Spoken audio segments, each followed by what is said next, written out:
Hello students, sorry that I have stopped the last video, and because of that the last video was very small. Okay, actually I was going to post that video, okay, but instead of that I have stopped that video.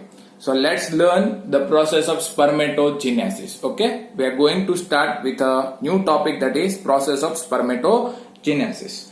So we all know that spermatogenesis is a process of development of sperm. Spermatogenesis is the process of production of sperm or development of sperm, that is known as spermatogenesis, and it occurs inside the testis of the male. Okay, spermatogenesis occurs inside the testis of the male, and it will begin at the age of puberty. Spermatogenesis starts at the age of puberty, at the age of 12 to 13, 14 years. When the puberty is reached, the spermatogenesis will start. Now what will happen during this time? The hypothalamus will get activated during the puberty. Okay, when the puberty is reached, the hypothalamus will get activated, and that hypothalamus will release gonadotropin releasing hormone. Hypothalamus will release gonadotropin releasing hormone, and this gonadotropin releasing hormone will reach to the anterior pituitary. Okay, gonadotropin releasing hormone will go to the anterior pituitary, and from there it will compel anterior pituitary to release gonadotropin. It will tell anterior pituitary to release gonadotropin hormone. Okay, so when the puberty is reached, the hypothalamus gets activated. It releases one hormone called gonadotropin releasing hormone. Then it will reach to the anterior pituitary, and then it will compel anterior pituitary to release gonadotropin. And this gonadotropin is also known as gonadotrophic hormone. Gonadotropin is also known as gonadotrophic hormone. And then there are two parts in gonadotropin hormone: follicle stimulating hormone and luteinizing hormone. Both are released from anterior pituitary. If you can revise the chapter 22 of standard 11, if you can recollect it, then you will come to know that gonadotropin hormones are two: follicle stimulating hormone and luteinizing hormone. Okay, so these two hormones are released from anterior pituitary. Okay, these two hormones are released from anterior pituitary. This luteinizing hormone will go to the testis, and it will act on the interstitial cell or Leydig cell. Okay, luteinizing hormone will reach to the interstitial cell or Leydig cell, and then it will lead to secretion of testosterone. It will lead to secretion of the testosterone, and this testosterone will go to the seminiferous tubule. Testosterone will reach to the seminiferous tubules, and from seminiferous tubule, inside the seminiferous tubule, the male germinal epithelium is there, and this testosterone stimulates the division of male germinal epithelium. Okay, so luteinizing hormone, which is released from anterior pituitary, will reach to the testis, and it will act on the interstitial cell of the testis or Leydig cell of the testis, and from here the testosterone will get released, and this testosterone enters into the seminiferous tubules, and from the seminiferous tubules, the inside the seminiferous tubule, male germinal epithelium is there, and testosterone promotes division of the male germinal epithelium. Testosterone promotes division of the male germinal epithelium. So division will start in this male germinal epithelium, and when the division starts,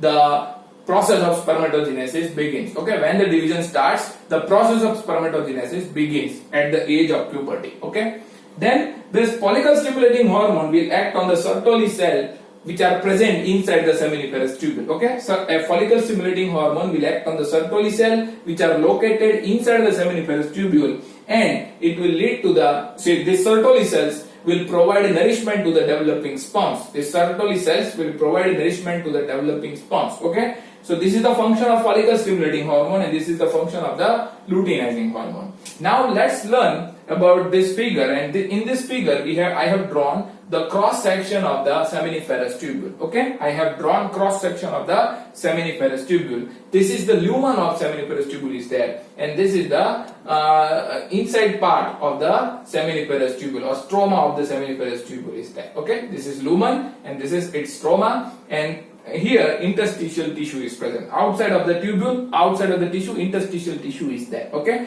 so from outside, here Leydig cells are located. Here Leydig cells are there. Okay, from the Leydig cells, testosterone is released. From Leydig cell, what is released? Testosterone. Okay, and this testosterone will enter into the seminiferous tubule. It will enter into the seminiferous tubule, and this seminiferous tubule is lined by male germinal epithelium. The first layer of the cell that is lining the tubule, is known as male germinal epithelium, or it is also known as spermatogonia. Okay, so this testosterone is getting released from the Leydig cell. This cell is known as Leydig cell.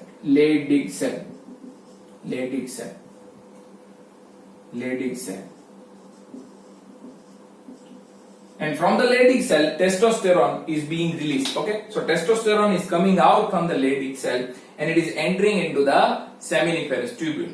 Now, inside the seminiferous tubule, the first layer of the cell is male germinal epithelium. Which is also known as spermatogonia. And this testosterone initiates division in this male germinal epithelium.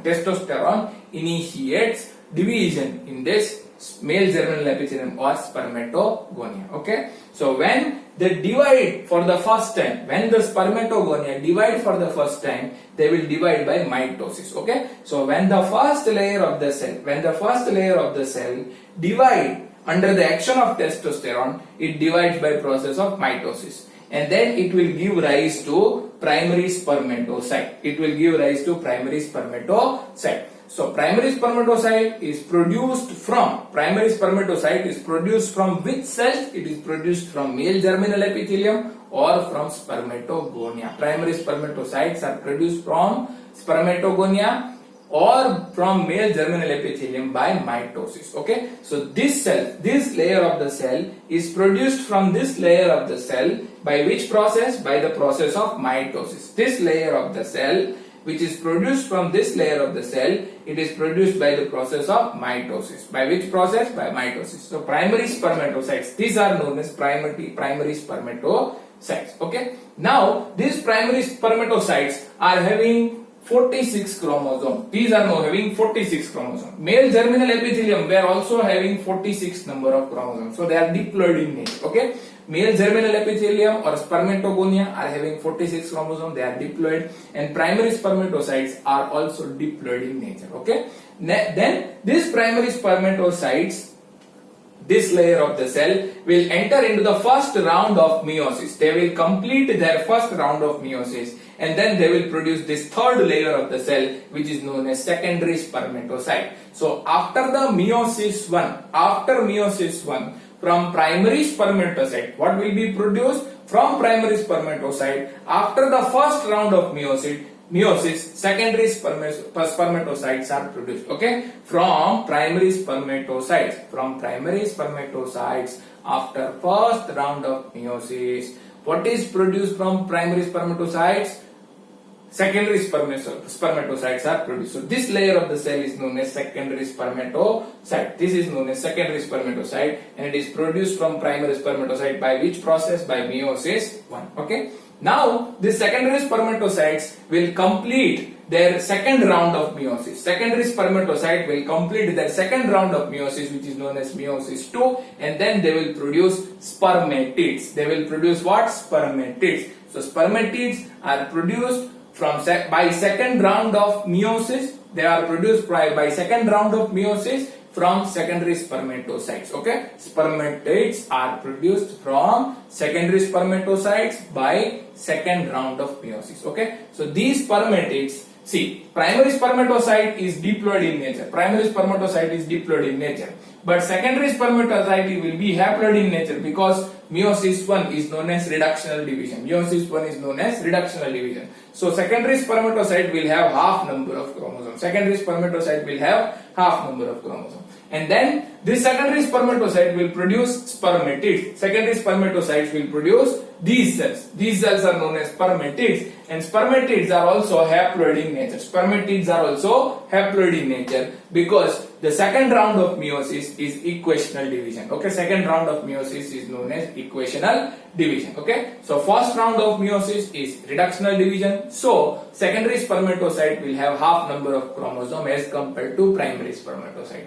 But the second round of meiosis is equational division, so spermatids will have same number of chromosomes as were present in the secondary spermatocytes. Okay, so these are spermatids. These are spermatids, and then these spermatids will get embedded in the cell membrane of the Sertoli cells. These spermatids will get embedded in the cell membrane of the Sertoli cells, and then they will be converted into mature sperms. Okay, these spermatids will get embedded. They will get embedded in the cell membrane of the Sertoli cells, and from the Sertoli cells they will derive nutrition. From Sertoli cells they will derive nutrition, and then they will get converted into active sperm, and these sperms are released in the lumen of the seminiferous tubule. These sperms are released in the lumen of the seminiferous tubules. Okay, so what we have said that when puberty is reached, the hypothalamus will get activated. It will release gonadotropin releasing hormone, which will reach to the anterior pituitary, and it will stimulate anterior pituitary to release gonadotropin. This gonadotropin has two parts: follicle stimulating hormone and luteinizing hormone. Luteinizing hormone reaches to the testis and activates Leydig cell to release testosterone. This testosterone goes into the seminiferous tubule, and inside the seminiferous tubule it acts on the male germinal epithelium, and it stimulates the division of the male germinal epithelium, that is Spermatogonium. Okay, so testosterone promotes division of the male germinal epithelium. In this manner, testosterone initiates the spermatogenesis. Whereas the follicle stimulating hormone also reaches to the testes, and inside it acts inside the seminiferous tubule on the Sertoli cell, which in turn provide nutrition to the developing sperms. Okay, so FSH acts on the Sertoli cell, and these Sertoli cells provide nutrition to the developing sperm. Okay, so when we have learned about cross section, in the cross section the first layer of the cell that is present inside the seminiferous tubule is known as Spermatogonium, which are diploid in nature, and under the action of the testosterone they will start to divide. First of all, the mitosis will occur, and after mitosis they will give rise to primary spermatocytes. And these primary spermatocytes are diploid in nature, and they will enter into the first round of meiosis, and they will give rise to secondary spermatocytes. Secondary spermatocytes are haploid in nature because first round of meiosis is reductional division, and they are receiving half number of chromosomes which were present in the primary spermatocytes. And then secondary spermatocyte will complete their second round of division, and then they will produce spermatids. These spermatids are having same number of chromosomes as were present in the secondary spermatocyte, because second round of meiosis is equational division. And then these spermatids are embedded in the cell membrane of the Sertoli cell, and from there they will derive nutrition, and from that they will be converted into active sperm, and then these sperms are released into the lumen of the seminiferous tubule. These sperms are released into the lumen of the seminiferous tubules.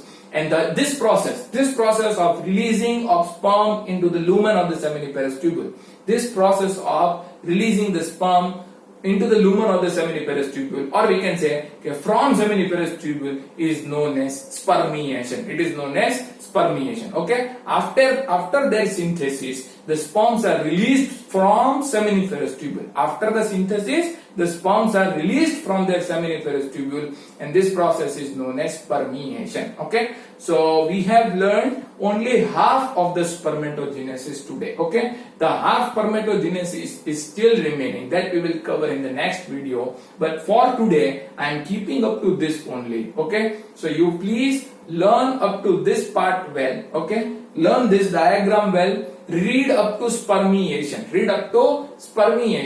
and also read the axonogenitalia and mammary gland that we have covered in the previous video. Okay, so this is all about today, and we have learned only half of the spermatogenesis. Next half of the spermatogenesis will be covered in the next video.